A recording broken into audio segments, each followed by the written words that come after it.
എല്ലാ ബഡ്ജറ്റുകളും നമ്മുടെ നാടിനെ മുന്നോട്ട് കൊണ്ടുപോകാൻ സഹായകരമായ ബഡ്ജറ്റുകളായിരിക്കും. നമ്മുടെ എല്ലാ മേഖലയിലും ജനങ്ങൾക്ക്, ഏറ്റവും സാധാരണക്കാരായ തൊഴിലാളികൾ, നമ്മുടെ കൊച്ചു കുട്ടികൾ മുതൽ ആബാലവൃദ്ധം നമ്മൾ പറയുന്ന പോലെ പ്രായമുള്ള വയോജനങ്ങൾ ഉൾപ്പെടെ എല്ലാവരുടെയും കാര്യങ്ങൾ അഡ്രസ്സ് ചെയ്യുന്ന കാര്യങ്ങൾ ഉണ്ടാവും. കൂടുതൽ തൊഴിലവസരം ഉണ്ടാവണം. നമ്മുടെ നാട്ടിൽ തന്നെ കൂടുതൽ ആളുകൾ നിൽക്കണം.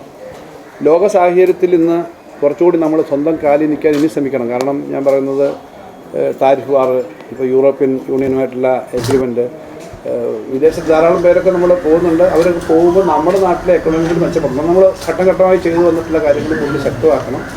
കൂടുതൽ നല്ലൊരു കേരളം കെട്ടിപ്പടുക്കാൻ വേണ്ടിയിട്ടുള്ള ശ്രമങ്ങളുണ്ട്. നല്ലപോലെ എല്ലാവരും ഇഷ്ടപ്പെടുന്ന ബഡ്ജറ്റായിരിക്കുന്നതാണ്. കേരളത്തിലെ പഴയ ചരിത്രം കഴിഞ്ഞ തെരഞ്ഞെടുപ്പോടുകൂടി മാറ്റി എഴുതിയിരുന്നു. കാരണം ഓരോ സർക്കാർ എന്തൊക്കെ ചെയ്താലും ആ സർക്കാർ പോയി കഴിഞ്ഞാൽ വേറൊരു സർക്കാരാണ് വരിക. ഇപ്പോൾ കഴിഞ്ഞ 10 വർഷമായിട്ട് ഇടതുപക്ഷ ജനാധിപത്യത്തിന് അധികാരത്തിലിരിക്കുമ്പോൾ ജനങ്ങൾക്കൊരു കാര്യം മനസ്സിലായിട്ടുണ്ട്. പറയുന്ന കാര്യം ചെയ്യാവുന്ന കാര്യമാണ് സാധാരണ ഇടതുപക്ഷം പറയുന്നത്.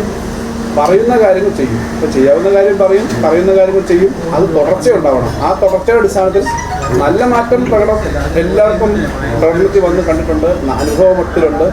അതുകൊണ്ട് തന്നെ സാധാരണ ഒരു തിരഞ്ഞെടുപ്പ് സമയത്ത് പറ്റാത്ത കാര്യങ്ങളെല്ലാം പറയുന്നൊരു ബഡ്ജറ്റ് അല്ല അവതരിപ്പിക്കുന്നത്. വീണ്ടും ഇടതുപക്ഷം അധികാരത്തിൽ വന്നാൽ ചെയ്തു തീർക്കാൻ പറ്റുന്ന, കൂടുതൽ കാര്യങ്ങൾ ചെയ്യാൻ പറ്റുന്ന, പ്രായോഗികമായ അതിനുള്ള സാമ്പത്തിക വശമെല്ലാം കണ്ടിട്ട് അങ്ങനൊരു ബഡ്ജറ്റ് തന്നെയാണ് അവതരിപ്പിക്കുന്നത്. അല്ലാതെ ഒരു സ്വപ്ന ബഡ്ജറ്റ് അല്ല, ഒരു പ്രായോഗിക ബഡ്ജറ്റാണ്. നല്ല ഗ്രോത്ത് ഉണ്ടാവും. അല്ല, അത് മന്ത്രിസഭ തീരുമാനിച്ചതാണ്. അത് പിന്നെ അത്തരം കാര്യങ്ങൾ നേരത്തെ തന്നെ ഫയലുള്ളതാണ്, ഫയൽ മൂവ്മെന്റിൽ തന്നെ വന്നതാണ്. അത്തരം കാര്യങ്ങൾ ഓൾറെഡി അനൗൺസ് ചെയ്ത് കഴിഞ്ഞല്ലോ. അത്തരം കാര്യങ്ങളെല്ലാം അതൊക്കെ വെറും പ്രഖ്യാപനം മാത്രം പോരാ.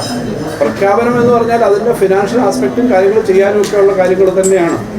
പക്ഷെ അതൊരു വലിയ പോളിസി എന്ന നിലയിൽ ഞങ്ങൾ എത്ര മാസമായിട്ട് അതിനെപ്പറ്റി ചർച്ച ചെയ്യുന്നുണ്ട്. ഒരു 6-8 മാസമായെങ്കിലും ഈ RRTS പോലുള്ള കാര്യങ്ങൾ കേന്ദ്രമന്ത്രിയായിട്ട് അവരുടെ ടീം വന്നൊക്കെ ചർച്ച നടക്കുന്നുണ്ട്. അല്ലാതെ അത് തന്നെയാണ് ഞങ്ങളുടെ ബഡ്ജറ്റ് സീരിയസ് ആണെന്നുള്ളതിന് ഉദാഹരണം.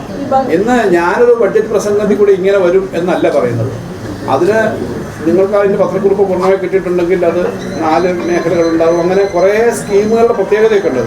അതെല്ലാം വർക്ക് ചെയ്ത് അതിൻ്റെ ഫീസിബിലിറ്റി, അതിൻ്റെ സർക്കാർ കൊടുക്കേണ്ട 20%, കേന്ദ്ര ഗവൺമെൻറ് നൽകേണ്ട 20%, ബാക്കി ബോറോയിങ്, അതിൻ്റെ തിരിച്ചടവ്, അങ്ങനെ തുടങ്ങിയ കാര്യങ്ങൾ വർക്ക് ചെയ്തിട്ട് ഇൻപ്രിൻസിപ്പിളായുള്ള ഒരു കാര്യത്തിൽ പോകാൻ പറ്റും. അതുപോലെ അത് സാധാരണ നടപടി ഏത് പേരായാലും കേരളത്തിൽ അത് തിരുവനന്തപുരം മുതൽ കാസർഗോഡ് വരെ നിങ്ങൾക്കും എനിക്കും നമ്മുടെ ബാക്കി സഹോദരങ്ങൾക്കും അടുത്ത തലമുറയ്ക്കും വേഗത്തിൽ പോകണം.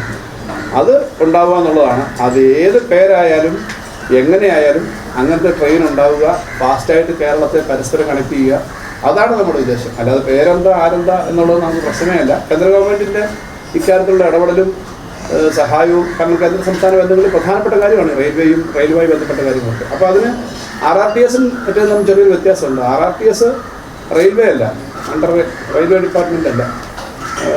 അതിന് ചെറിയ വ്യത്യാസമുള്ളതെന്ന് മെട്രോയിൽ കൂടെ ഓടും. മെട്രോ പിന്നെ ഡൽഹി മീററ്റ് എന്ന് പറഞ്ഞു കഴിഞ്ഞാൽ, ഇപ്പം ഞാനൊന്ന് വിശദീകരിക്കുന്ന സമയമല്ല.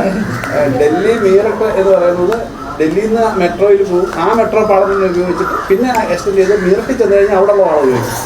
അപ്പോൾ എറണാകുളത്ത് ഉള്ള പിന്നെ മെട്രോയുടെ ആ സ്ഥലത്ത് വേറെ പണിയുണ്ട്, തിരുവനന്തപുരത്ത് മെട്രോ വരുമ്പോൾ വേറെ പണിയുണ്ട്, കോഴിക്കോട് മെട്രോ വരുമ്പോൾ വേറെ പണിയുണ്ട്. അപ്പോൾ അതൊരു പാളത്തിൽ കൂടെ പോകുന്ന മാത്രമല്ല, മൊബിലിറ്റി സൗകര്യമാണ്. തിരുവനന്തപുരത്ത് നിന്ന് പോകുന്ന ഒരാൾക്ക് കൊച്ചി എയർപോർട്ടിലേക്ക് മെട്രോ നീളുകയാണെങ്കിൽ കൊച്ചിയിൽ ഇറങ്ങാം. ഇങ്ങനെയൊക്കെ ഉള്ള സൗകര്യമാണ്. അത് നമുക്ക് വിശദമായിട്ട്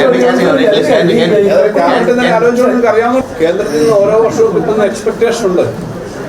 ഫിനാൻസ് കമ്മീഷൻ ഉൾപ്പെടെ വരുന്ന ഘട്ടമാണിത്. ഫിനാൻസ് കമ്മീഷൻ്റെ അവാർഡ് വരുന്ന ഘട്ടമാണ്. അപ്പോൾ അതെല്ലാം കാൽക്കുലേറ്റ് ചെയ്ത് തന്നെയാണ് ഒരു ബഡ്ജറ്റ് തയ്യാറാക്കുന്നത്. അങ്ങനെ കുറവ് വരിക എന്നുള്ള പ്രതീക്ഷയിലില്ല. കാരണം എന്തറിയോ, ഇതുവരെയുള്ള ഇന്ത്യയിലെ ഏറ്റവും വലിയ കുറവ് വന്നത് കഴിഞ്ഞതാണ്.